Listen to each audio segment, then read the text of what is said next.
I'm going to lie to you and tell you that somebody asked me this question. Matt, how much do I actually need to start Airbnb? Okay, that's not the actual question I get asked. I usually get, there's no way in hell you can do that. Or, oh yeah, maybe if I was rich, but how can I do this if I only have 10 grand or 20 grand or 30 grand? And that's a more realistic thing I can answer. So we're going to give you a video that kind of hits on the different brackets of starting off, kind of on the lower end. We're going to answer what you can do with starting off with 25K, 35K, or 75K. There is no one size fits all type of number. People don't say, hey, I got 10K and I jumped to 25K or 50K. It doesn't happen like that. You got 6 in the bank. You got 15 in the bank. You got 32 in the bank. Never a perfect number, but that's okay. So we're going to kind of bracket this up so we can explain some ways to get ahead at each of those brackets. And the truth is, there is a strategy for every tier of capital. I mean, if you're at 5, like, that's going to be really tough. But I have seen people do amazing things with 10 to 15. But let's start with some basics. What you can do with 25K versus 75K is quite different. And trying the wrong move for your tier can get you burnt. And we're kind of in the business of making sure you don't get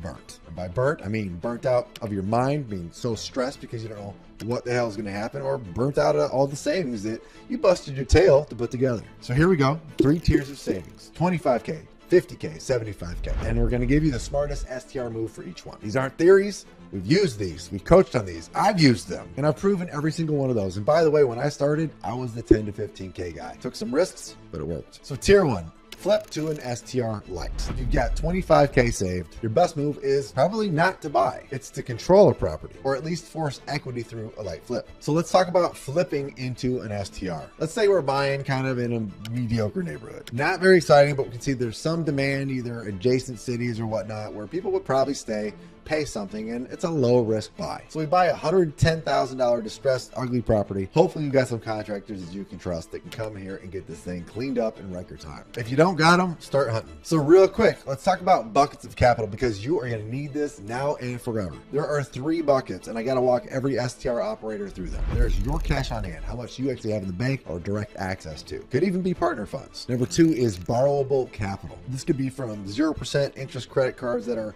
1 to 2 years to pay back. This could be from a HELOC on your current primary home or some other home you have. This could come from business lines of credit. This can also come from a rehab line of credit on a fix and flip loan. We're going to get into that. And then there's something that's kind of not real, but it is very real when you're feeling it. It's called the stress buffer fund. It's the reserve fund. This is stuff that you just have set aside in case things go absolutely to shit. This is the how much do I need to sleep at night if things are going sideways? How much time did I buy myself in holding costs if it doesn't sell as fast as I wanted if you're flipping? That is a real fund.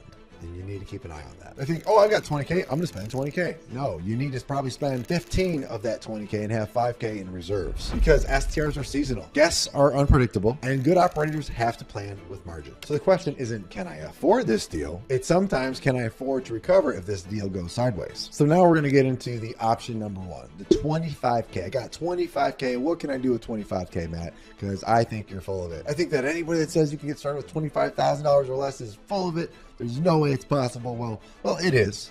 It is. You just have to have a deal. You have to be smart about it, and you have to be patient, because every good deal doesn't always come that easy. You have to be diligent. You have to be hunting for these things, or have people that are really good at hunting for you. So let's talk about a flip into an STR play, a cosmetic rehab, basically. Let's say you buy a property that's adjacent or right in or near a city that has potential to make money. And let's say, just for argument purposes, you're buying it and it's $110,000. It's kind of ugly, but it can work. You got a 3-bed, 2-bath going on, something simple. Now, most people don't know that you can get fix and flip financing with 10% down. So 10% down is 11 grand. So if you look up here, we're going to have our cash counter, and here we are, 11 grand. Let's say you have another 3 grand in closing costs. So there's $14,000 in costs already. They're going to be cash required. Now, what's cool about fix and flip financing is the rehab line of credit can be financed. So let's say this property is going to cost you about $30,000 in finance, something you definitely don't have $30,000 on hand to handle, right? So what we're going to do is we're going to agree to the loan. We're going to take the loan out. We bought the property, but the line of credit is now available to you, and you have to actually pay out of pocket for your first set of repairs. So let's say you spend 6 grand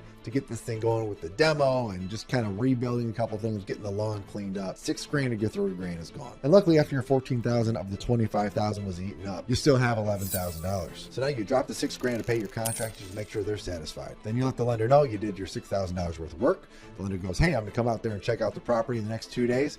Once they do, they can confirm it's good. They say, here you go. Here's a wire for $6,000. Comes back to your account. So even though for a moment you're out $20,000 of your $25,000, now 2 days later you're back to $14,000 out. And let's speed that up. Let's say it takes you 60 days to do this, right? So let's say your mortgage payment is $1,500 and it took you 2 months to get the rehab work done. So that's $3,000 total that you've had to pay out. And luckily you've been reimbursing yourself from the rehab line of credit every time you pay for something, right? So 60 days later, after you spent $14,000, now you've added another $3,000. So you're $17,000 into this deal. Now you have some options and some decisions to make. Let's say your money is so tight, you're like, shoot, I just don't feel good about the market. I don't feel confident. I am exhausted. I don't want to be in this anymore. And you go, hey, I'm going to sell this. So you go, screw it. I'm putting it on the market. I want to be done in the next 30 to 60 days. You put it on the market. House looks good. People start coming up and coming to see it. And they're like, hey, nice house. Actually, I want to offer $200,000 on it. And good on you because you took that property and you made that thing shine. Let's say you go under contract in the first 30 days and 30 days later it closes. That's 60 days of time, right?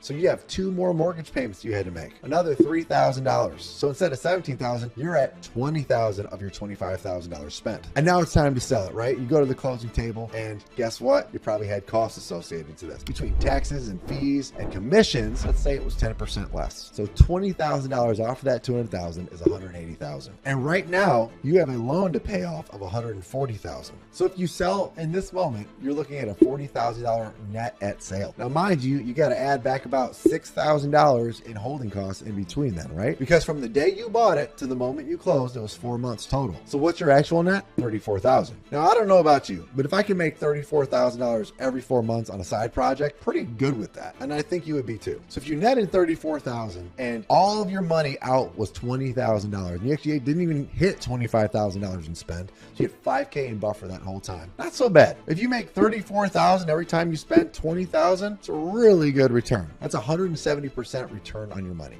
So whenever you get a chance to do that, I highly recommend it. Now, let's say you didn't go to sell it, and let's say you keep it because that was plan A the whole time. So your next move is you reach out to a lender and you go, hey, I'm looking for a lender that can hit 75% loan to value, and I'm looking for a value of about 200, and the market supports it. And let's say you start doing that 30 days after you finished your rehab. So you're in month 3, you made another payment, you get the refinance done that next month. And what's cool is 75% of 200,000 is 150,000, and you needed to repay 140,000. That means you get a check for almost $10,000 back to you at the closing table, which is going to give you more leverage to continue to set up. And mind you, before you even did that, for the 30 days while you're preparing to do the refi, you might have even finished getting it set up with the furnishing and the decor, because that is required when you are doing a short-term rental. Let's presume it's a pretty simple property, and it's going to cost you $15,000 to get this thing set up and furnished with nice decor and everything. And when you bought this thing, you're at $11,000 plus $3,000. That's the 14. And now you have 3 months of payments, so $4,500. We'll call it 5. So that's $19,000, which means you only have $6,000 in cash left. So do you use that $6,000 to get the furnishing going? No, I don't recommend it. You want to look for a 0% interest card that gives you a 1.5 to 2 years to repay it. Hopefully you're going to pull $10,000 to $20,000 on that. Most people are going to probably hit that. So let's presume you get the full 15. Coincidentally, that's the amount we're looking for the design and decor, right? So you put all the design and decor on that credit card. So by the time you've done the furnishing and design on your property and the refinance appraisal comes, they are now looking at a fully furnished, beautiful new property. And they're like, yeah, of course this is worth $200.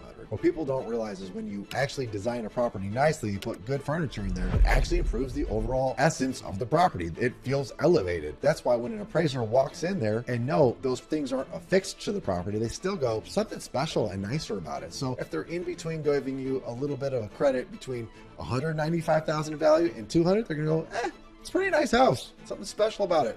It's going to sway them because appraisals, they use objective facts out there, but it's still a subjective opinion of value. That's why any way you can legally sway their opinion by improving the whole package of what your home is going to improve the potential value. And that's exactly what we want to achieve. So what have we done? We've proven that both in the flip and the STR kickoff, you can have reserve funds available. Yes, you've increased your debt, but this is good debt if you're going to be a good operator and you have found a property that has a high chance of cash flowing. Let's say you're going to be a really good operator and you're going to hit $60,000 in gross income. That means this house is going to gross about $5,000 a month. And we already know about $1,500 a month is your mortgage payment. Even with the new mortgage payment, it's probably going to be right about there. And now you have cleaning fees and you have utilities. So let's call it another $1,000. Let's call it another $1,500 a month. So our gross income is $5,000, and our holding costs between the mortgage and the utilities and everything else is about $3,000. So you're going to net $2,000 a month on this property. So if you have $24,000 coming in annually on this property, and let's just say you put $24,000 into it, that means if you put in 24 and in the same year you're getting 24, you're getting 1 year return on your money. That's amazing. And let's beat the deal up even more. Let's say you pay off that credit card, the $15,000 in year one. That means you netted $9,000 after paying off that debt on your $24,000. So automatically you're profitable. And guess what? Your second year, you're going to be even more profitable. So there you have it. That's how almost $25,000 turns out really good with two options: an exit to sell as a flip, and also keep it as an STR while using a credit card for really smart reasons. Okay, we're going to keep going, and the rest is going to be very easy because I needed you to understand the whole mechanics of what that potential is at that price range, because it all gets a lot easier to apply and use as you get into higher brackets of cash in the pocket. Another option B for people that have $25,000 or less is arbitrage and co-hosting. Arbitrage is easy. It's not my favorite, but it's good for testing to see if you want to be in STRs at all. What you do is you sublease a current lease. Like you might go on Zillow, you see somebody's renting out a place for $1,500 a month. You go, hey, can I rent this from you for the next 1 to 3 years? You sign a lease agreeing to that, and you make sure that in there it allows you to sublease. As long as you can sublease and the city and township and county are fine with it, then you're pretty much good to go. Now, once you have that rent payment, that's your rent payment. So for the rest of the year, let's say it's $1,500, you owe that landlord $1,500. Anything you make in addition to that is considered arbitrage, as long as there's a profit from subleasing as a short-term rental. So let's say you get this up on Airbnb. You put $15,000 into design and decor, and you're like, okay, I hope this makes money, and you're off to the races. You got $10,000 still sitting there ready to go, and let's say month one you make $2,500 in income, and between your expenses, your cleaning fees, and your mortgage, it was $2,500, so it was a break even. Month two you hit $3,000, so now it's $500 in profit. Month three you hit $4,000, now it's $1,500 in profit. Then you hit month six and you're finally starting to make $2,000 in profit. It's a pretty cool deal, but my issue with arbitrage is you have no control over it. But that proves that you can get started with $15,000 to $2,000, because of course there are security deposits that can be negotiated in and first and last month rent, but not always. You can negotiate outside of those too. Lastly, there's co-hosting. Arguably zero cost to setting up co-hosting, but also if you have no experience in STRs, pretty unlikely you're going to be able to start in co-hosting unless you're just incredibly hospitable and maybe already coming from the hotel industry. But maybe you throw $1,000 into marketing, maybe get another $2,000 in ads and tech going, and you get some leads coming in. For $1 to $5 grand, you can get a business going with co-hosting. Won't retire you quickly, but if you start gaining clients and they're good and they're paying, well, you know it, you're really making money. I know some people that are making $300,000 and they never owned a single property. Pretty awesome. In fact, we got into co-hosting. We teach it as well. It's great money. In fact, my wife, who was a pharmacist, she was able to quit her job to just focus on this because it became more beneficial to her than staying a pharmacist. Now we're going to go to tier two, the $50,000 people. Now, the best part about buying higher valued properties is they're usually in areas where when you make a repair or an improvement to the house, you get the value of the repair or improvement back to you and then some, plus a multiple. Now, when you're in lower valued areas, yeah, you can make cash flow. But if you fix a roof on a $100,000 house and the roof cost you 20 grand, it's not worth 20% of the house. You get diminished return on those repairs. And that's why sometimes when you're buying in higher valued areas, you get more benefit. And now here's the caveat to buying higher valued homes. The higher and higher you go in a value of home, the less of a buyer market you have to return to in the event you need to sell it. So if maybe 5% of the market is buying $1 million homes in the area and you need to exit quickly, you're not going to exit quickly. It's very unlikely anyway. However, if 80% of the population is buying $200,000 to $300,000 homes, if you need to exit, it's so fast, it's so easy. So let's run some numbers. Let's say you're buying a $275,000 house. You get the 10% down payment again. Maybe you're doing a second home loan, vacation home.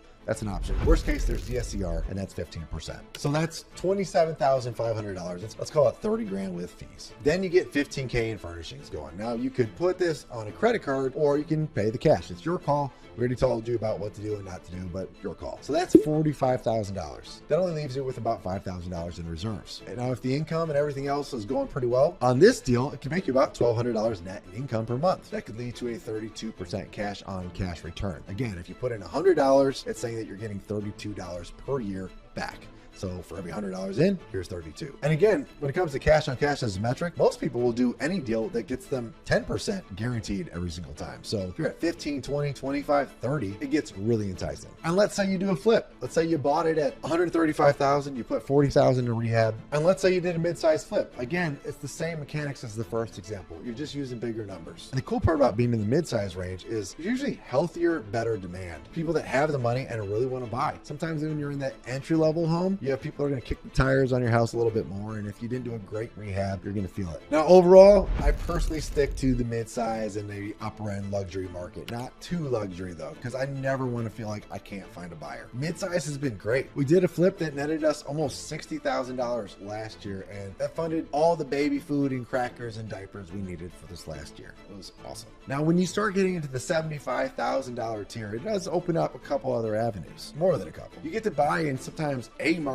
tiers and sometimes lakefront place, and typically lakefront becomes way more accessible. Amenity-filled homes become way more affordable. And something else that's pretty cool is if you're like me and you don't see houses you necessarily love on the market that you want to move to, go flip one. You just literally, you go find a property, you flip it as if it's something you want to live in, presuming it's still market viable, meaning you're not doing any kind of crazy hyper specific, meaning you're not doing any crazy things like painting the walls super pink and green, and it's just not going to be market viable, meaning like people will also have interest in it. It's still got to be neutral and classic enough where most people want to come, but then again, we're seeing a lot of interesting things these days. Some people really do want that super custom look. So there's an argument to it. My point here is, let's say I'm like, you know what? I want to get out of this house and I kind of want to flip something, but I want to STR something, and I got money and I'm looking at this house down the road. It needs lift. It needs maybe $60,000 of rehab. Most people are too afraid to do. Maybe it needs 100, and I'm willing to do it because I have access to this line of credit most people are too afraid to use, and I'm not afraid of that because it's been really good to us. It just requires good contractors, good timing, and a great executed plan. Let's say I get this property up and running. I'm like, damn, I think we're ready to move over here, and maybe we're like, okay, the kids are a little crazy right now. It'll be a little hard to move. I'm just curious. So let's say we put this on the market, and we thought initially it might be worth $750 when we're done. And I go, honey, well, what if we do get $750 and we don't have to think about it tomorrow? We'll just kind of buckle down here. We'll enjoy it another year, and great. Like maybe this net is worth it. Looks like we might clear $100,000 on this if it sells as is for $750 plus. Maybe she goes, okay, let's give it a couple weeks. If we don't get a bite, we'll just switch to short-term rentals. Okay, cool, because we already knew it was going to cash flow. It's a great property. And at the end of the day, it's a great asset to keep just in case we did want to move into it later. So we throw it on the market. We get a $780,000 offer. So we're going to net almost $115,000. So depending on how you set it up, we're netting over $100,000 on this property to sell it. Now, meanwhile, we could still pay another $20,000 to $30,000 to set it up, or get a line of credit, or get a 0% credit card to finance it, get it up and running, get the tax benefits, get the bonus depreciation, the cost segregation analysis. All these things are hitting. You're saving on money, and that could be a great move. And if we want, we can move into it later because it's a beautiful house we just created, and it's going to appreciate. And that's the cool thing about higher value homes. If you have appreciation on a $200,000 home at 3% every year, it's $6,000. But 3%